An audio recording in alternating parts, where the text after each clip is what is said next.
Hello and welcome to episode 161 of the HamCorp Training Manual. In this episode, we take a look at an idea I wish I had 6 months ago. We also build the third Godforge ring, and we take a little look at a preview of the large Hadron Collider multiblock that I've been working on. Hello dear employees. I'm currently dealing with a small problem and I think I have a solution, but I don't know if it's worth implementing at this stage in the game. So the problem is, take a look at this, right? I'm crafting a bunch of stuff. I am currently crafting 6 million gravitation engines for a bunch of stuff, and I'm waiting on diamond plates, I'm waiting on ASOCs, I'm waiting on power ICs, and the reason I'm waiting is because I'm doing another craft, one that requires quantum power ICs. Quantum power ICs are very slow to cut in the cutting machine.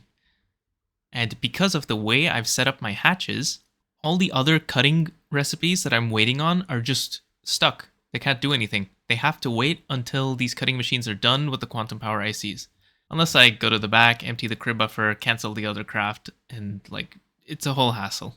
What if I told you there was a way to deal with this with a little bit of pre-planning? And because it needs a bit of pre-planning, it's a lot of effort to rewire this to make it work.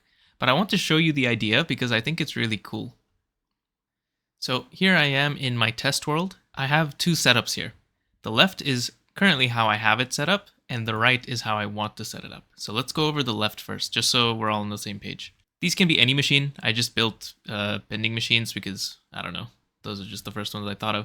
These could be cutting machines, these could be presses, these could be DTPFs, these could be anything. Now the way multis search for recipes in each of its hatches is it checks the hatches one at a time in a predetermined order. That order is top to bottom, front to back, then left to right. Or at least I think it is.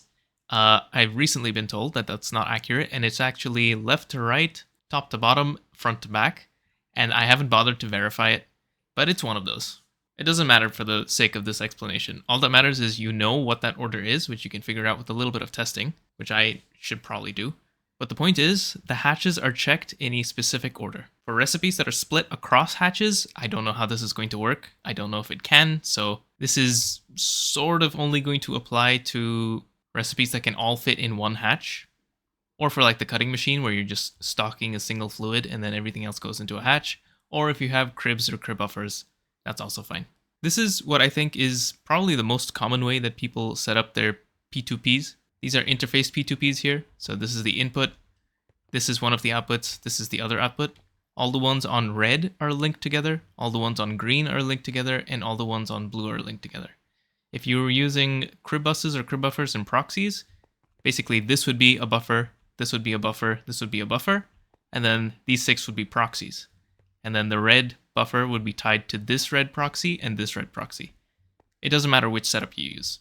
But I chose to do it with interface P2Ps because this applies that early in the game, and also it's easier to visualize with the colors. So let's say I have a really slow recipe in the red hatch, and then a really fast recipe in the blue hatch. One way to deal with this would be to swap them, put the fast recipe in the red hatch and put the slow recipe in the blue hatch, but that's a lot of pre-planning and kind of a lot of manual effort. But if you do that, that's probably better than my solution. But my solution doesn't need you to do that. Anyway, so let's say there's a slow recipe in here and a fast recipe in here. And then I start my machine. It's going to finish all the slow recipes in all the red hatches before moving on to the green recipes, and only then finally moving on to the blue hatches. That is quite inefficient because any other machines around the base that rely on the output of the blue hatch are just waiting. They're waiting for the red hatch to finish so that the blue hatch can finish so that they can work. And that's a lot of dead time for the other machines that doesn't need to happen. You can, of course, spam more machines. That's one way to combat this. But with a little bit of clever planning here, you can get around this. So here, hold on, I'm gonna turn off these bounding boxes in the back. These are for something coming up. I'll show you at the end of the episode. The LHC I've shown before, and it's nearly done. Actually, including sound effects and textures and everything. But this is something new, and those are also some new things that I haven't talked about yet. And I don't think I'm ready to talk about these yet, but I will show the LHC later on. Anyway, back to this explanation. With a bit of pre-planning, you can get all of the recipes going all at once In total, it'll take you the same amount of time to go through all the recipes. In the new setup, because the colors are shuffled this way, each bending machine is going to work on a different recipe. So this one is going to do the red recipes first, this one is going to do the blue recipes first, and this one is going to do the green recipes first. In total, it should take the same amount of time for the bending machines to finish all of their recipes, but because I am crafting blue and green recipes at the same time as red recipes, other machines further along the crafting tree are no longer waiting for red recipes to finish. They won't be going at 100% efficiency necessarily, but they can at least start, and that helps a lot, I think. Reconfiguring an existing setup to look like this, that sounds really painful. I might do it anyway for some particularly bad multis like the cutting machine or the extruders in HamCorp, but I don't think I'm going to do it for every single machine. But if I were to start over, I would do it like this from the start for every single machine. I think this is not a lot of extra effort in the beginning to set it up like this versus like that. It's just a lot of effort to migrate an existing setup to the new format. But I really want to try this. I think this is a really cool idea. Well, I thought I came up with something new, but this already exists. Someone else has already thought of this. That's crazy.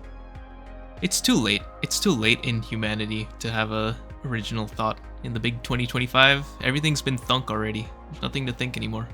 But still, super cool idea, and I want to try it. The third and final Godforge ring. It's done crafting. And here it is, absolutely destroying my frame rate. I'm gonna turn off shaders. There we go. Look at that. That's so cool. Now, getting that done completes the final composition milestone, which means all I have left is catalyst, and it's a pretty small amount of catalyst left over. I also have some more graviton shards now, so I'm gonna buy some of these upgrades. And that's nearly done. The only remaining upgrade is this one. It needs 4 graviton shards, and I will get that many and some extra by finishing the final catalyst milestone. You know what? Let's get that done. Let's make some MHDCSM. Let's make a quick, cool 1 million MHDCSM. And let's burn all of it. Well, at least until we get the milestone. Okay, let's try it. So I do need to, of course, provide the MHDCSM. Where is it? Here it is. So with this provided, if I switch to MHDCSM and I set this to like 100 maybe. Let's see how fast this goes up. Not very fast. Maybe I should make it bigger. This is 32 liters every 5 seconds. I can do a lot more than that. I can do 10,000. Now this should be, oh, that number went up.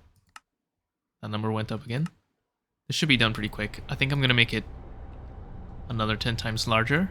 16,000 liters every 5 seconds. Oh yeah, this will be done really soon. This is so much faster than using DT residue. And here we are. Godforge is done. All 4 milestones. I'm going to switch this way back down to like 5. You know what? I'm going to switch back to DT residue and set this to like 10 or 15. I don't know. I don't know what's good. I don't know what I'm doing. But yeah, that is all of the Godforge milestones. Now, as you can see, it now says Inversion active. This is a new mechanic that unlocks with the Godforge when you finish every single milestone. Let me also quickly buy this upgrade before I forget. That's also all upgrades bought now. And there's a new little section here on the manual for Inversion. So to generate graviton shards for the Stargate craft, all I need to do is keep working on the milestones. That's what Inversion does. It uncaps the max tier of all milestones. And that's why you can see that it's a bit like rainbow colored at the end here like this. And that means I can eject my graviton shards. I guess I could do that before, but I can do that now. Now I don't know where do they actually go? Here? Yeah. Here are 11 graviton shards. I need 512. That's quite a few, but it should be pretty easy to get because I can just dump power, I can dump recipes, and I can dump catalyst. No problem. And I think it does talk a little bit in the manual about composition as well. I think it's just if I add more modules to this thing, I get composition points. But I'll look into that when I need it. I think it's going to be pretty quick to get all the shards. So there you have it. That is the entire Godforge. Finally done. Now I am quickly crafting up some more trans-dimensional alignment matrices as well. Because believe it or not, so far, I still only have one DTPF on convergence, and I come back every time to turn it on or off. Which is maybe a little silly of me. So I'm going to put some more of these on convergence, and I'm still going to come turn them on and off by hand, I think. I guess I don't have to. I could probably just leave it on. I don't know. But I am going to make more of these.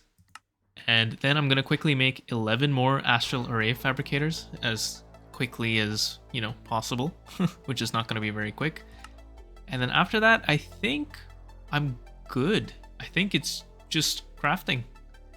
So I'll get to crafting. Universium checkpoint. Currently at nearly 200 million Universium. That is a fifth of the way there, but I have some parts already crafted, so I don't really know how close I am. Probably about a fifth of the way there. I'm also going to quickly make my circuit assembly lines. I said I was going to put them on these shelves, but I've kind of reconsidered that. I think I'm going to put them up against the wall over here, but I kind of want to tuck this vacuum freezer into the corner, and while I'm at it, this is a double vacuum freezer, but I don't think I need a double. I think what I should do instead is turn on subspace cooling by making it tier 2. This needs infinity cooled casings, and I don't think I'm going to be able to wall share it the same way that I had before, because everything being shifted by one is not going to work anymore, but I think just having one back freezer is probably fine. I don't really do that much freezing, so it's alright. So I'm going to make these infinity cooled casings. These are, at this point, dirt cheap. I'm gonna move these. And also I did get a comment that said that making wireless energy hatches are cheaper than making a source and a target, and I think I believe it. I haven't actually checked, but it sounds reasonable to me, so I'm just gonna do it. And it despaghettifies, even if it's not true. Like, that alone makes it worth it to me. So I'm gonna upgrade this to UXV like 4000 amps or something. Wait, that's not an upgrade, is it? No, that would be a downgrade, actually. So I'll just use a 65k amp wireless UMV hatch. Does that exist?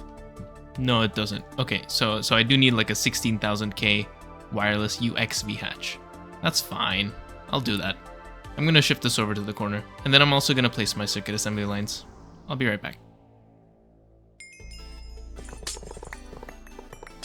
Okay, Mega Vacuum Freezer has been upgraded with a 16,000 amp UXV wireless hatch. I need to do a little bit more spaghetti cleanup. I can move this wireless connector a bit closer to this. And also, the LHC that's in this room now does nothing but provide power to the PCB factories. So I could either make those wireless as well, or I could move the LHC closer and then get this out of the way. Anyway, all the logistics stuff is inside the Megavac, and also some more wireless connectors that lead up here to my 8 circuit assembly lines per EV circuit and per HV circuit. I decided not to do anything with the LV and the MV ones because honestly I think they're fine. I can also upgrade them to UXV and then they're definitely fine. Not an issue at all. It's just the HV and the EV ones are used quite a lot in making gravitation engines, which is what I'm about to queue up a craft for right now. I don't have much else to show you in HamCorp today, to be honest. It's all sort of like, there's nothing. I'm just waiting. There's literally nothing I can show you. I mean, I guess I can identify more bottlenecks and address them as they pop up, but that's kind of the rest of the game, right? So I got something special for you. I'm going to show you a multi-block that I've been working on, which may or may not enter the game in 2.9. Attentive employees may remember that I had a big problem with quark releasing catalysts, because the way you make these is in a DTPF with quarks, but you cannot get free quarks. And in fact, you can't really get most unstable particles to just sit in your inventory, or really any particles, realistically. So I got this idea of making a large Hadron Collider and putting it in the game, and making that the way you use particles. You never actually get particle items. At least that's the long-term goal, is to get rid of that entirely and just make it so that particles are all handled as beams. Similar to the beamline, which you can see right there. This builds off of the beamline infrastructure. So particles are sent in packets, which have some statistics about them. They have the energy, the rate, the particle type, and the focus. And I basically use those parameters to do things in the Large Hadron Collider. Shout out to June for making the textures, and shout out to Crum for teaching me how to code, basically, in Java. I know how to code, but I don't know how to do Java, and I definitely don't know the GTNH repository or GT5U repository. But yeah, this is what we have. This is the design. This is the final design. There are 4 modules. Based on which module you draw an output from, you gain access to a different pool of potential particles. Here is the sound effect I made. I think it's pretty cool. And also, I'll show you the animation.